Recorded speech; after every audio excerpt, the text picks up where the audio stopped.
She collapsed before the Mafia Boss. His question altered her fate forever.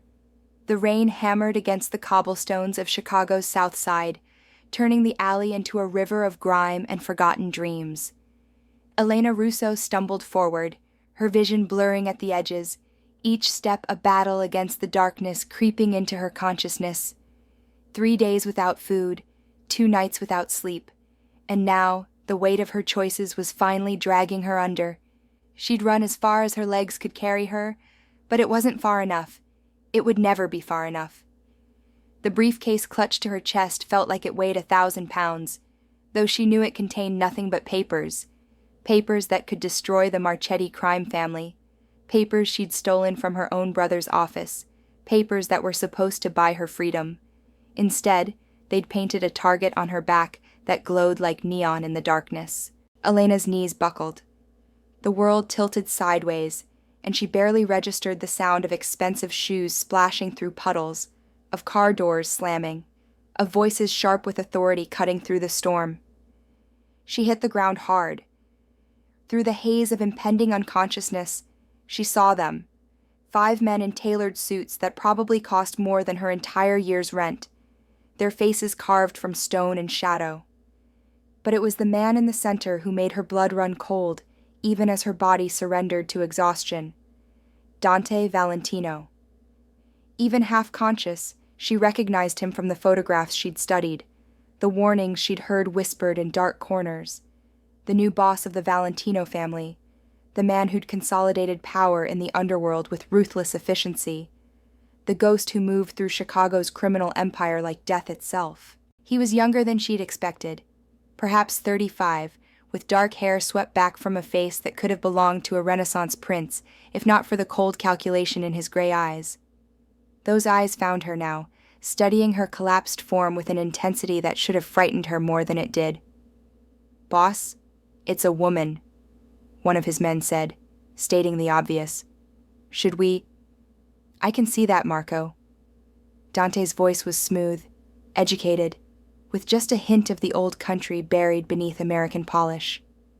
He crouched down beside her, seemingly unconcerned about the rain ruining his suit. "The question is, what is a woman doing collapsed in an alley in Marchetti territory at 2 a.m, clutching a briefcase like her life depends on it?" Elena tried to speak, but her lips wouldn't form words. She felt his fingers, surprisingly gentle, press against her neck, checking her pulse. "She's burning up," Dante observed. "Fever. Malnourished." His eyes traveled to the bruises on her wrists, the split lip she'd earned from her brother's men when she'd made her escape. "And recently abused."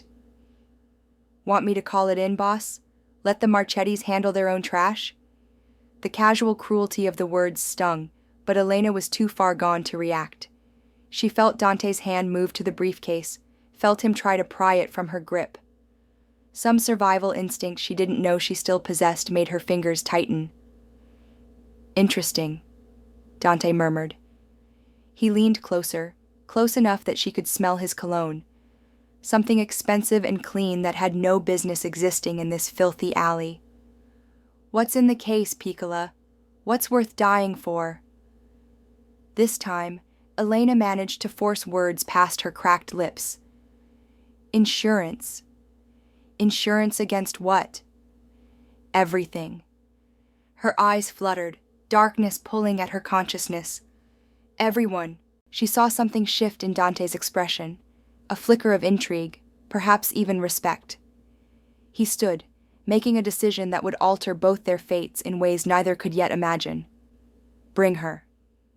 "Boss, she could be—" "I said bring her." The steel in his voice left no room for argument. "And bring the briefcase. Carefully." The last thing Elena remembered before the darkness claimed her completely was the feeling of strong arms lifting her from the filthy ground, and a voice that seemed to come from very far away. "Let's see what secrets you're carrying, mystery woman, and then we'll decide if you live or die." Elena woke to softness.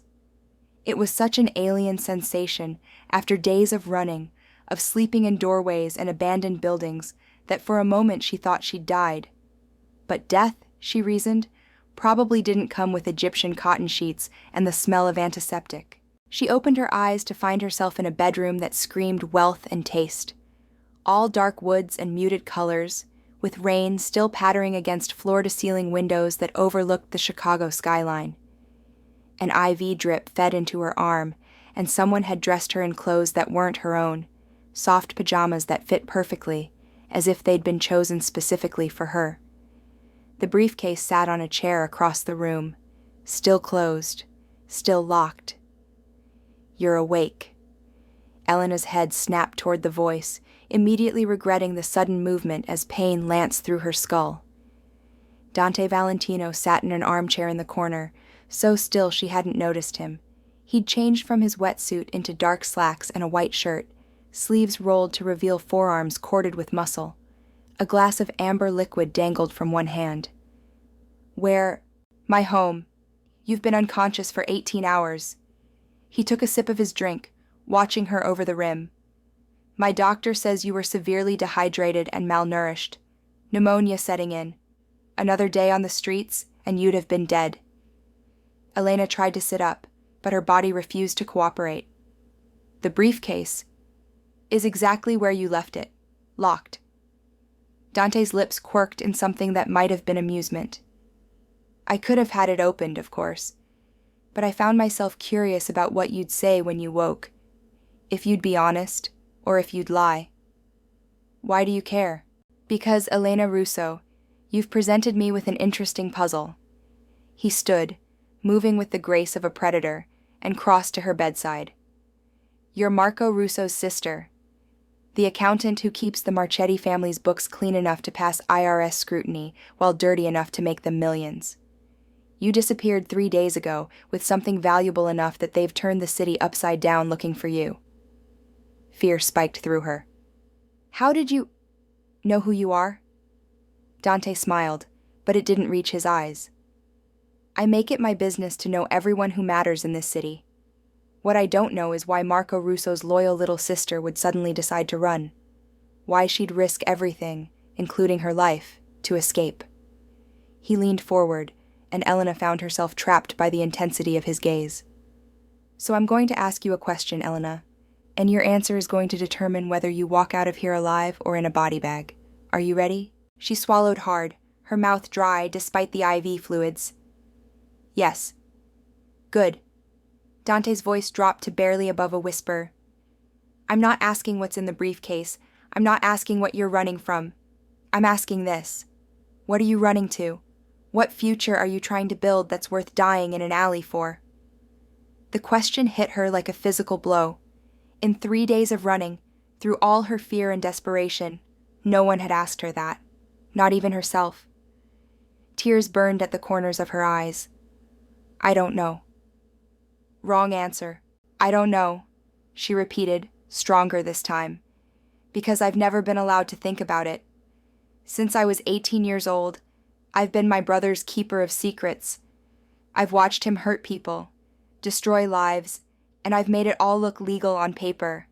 I've been complicit in things that keep me awake at night." Her voice broke. 3 days ago, I watched him order the death of a woman and her child because her husband owed money he couldn't pay. And I realized I couldn't do it anymore. I couldn't be part of it. So I took the one thing that might keep me alive long enough to figure out who I am when I'm not just a tool for men like him. Silence filled the room, broken only by the rain against the windows. Dante straightened slowly, his expression unreadable. He walked to the window, looking out at the city lights. "Men like him," he repeated softly. "Men like me, you mean." Don't insult my intelligence by backtracking." He turned to face her, and Elena was surprised to see not anger in his eyes, but something far more complex. "You're right. I'm a monster, just like your brother. I've destroyed lives, ended futures, made people disappear. But there's one crucial difference between Marco Russo and me." "What's that?" "I never pretend to be anything else." He returned to her bedside, and this time when he looked at her, Elena saw a depth she hadn't expected. "You want to know what changed your fate, Elena? It wasn't the briefcase. It wasn't the secrets you carry. It was that answer, the honest one. He reached out and, with surprising gentleness, tucked a strand of hair behind her ear. I'm going to make you an offer, and you're free to refuse. But if you accept, there's no going back. What kind of offer? The contents of that briefcase, whatever they are, they're leverage against the Marchettis. Leverage I could use. But more than that, you are valuable. An accountant who knows how to make illegal money look legal, who understands the Marchetti operation from the inside. His gray eyes held hers. Work for me. Use your skills to build something better than what you left. And in return, I'll give you the protection you need and the freedom to become whoever you want to be. Why would you do that? You don't know me. No, Dante agreed. But I know desperation when I see it. I know what it looks like when someone finally decides their soul is worth more than their survival. And I know potential when it collapses at my feet in the rain. He extended his hand. So here's my question, Elena Russo, the question that will truly alter your fate. Are you brave enough to build a new life on the foundation of the old one? Are you strong enough to use the very skills that made you complicit to perhaps, eventually, make amends? Elena stared at his outstretched hand. This wasn't the rescue she'd imagined, if she'd imagined rescue at all. Dante Valentino was dangerous, possibly more dangerous than her brother. But in his eyes, she saw something she'd never seen in Marco's, a recognition of her humanity, an acknowledgement that she was more than just a tool. She thought about the woman and child her brother had condemned. She thought about all the others she'd failed to save by keeping silent. And she thought about Dante's question, the real one beneath the business proposition. What are you running to? Maybe she didn't know yet. But for the first time in her life, she had the chance to find out. Elena reached out and placed her hand in his. I'm in. Dante's smile was slow, genuine, and transformative. Then welcome to your new life, Elena.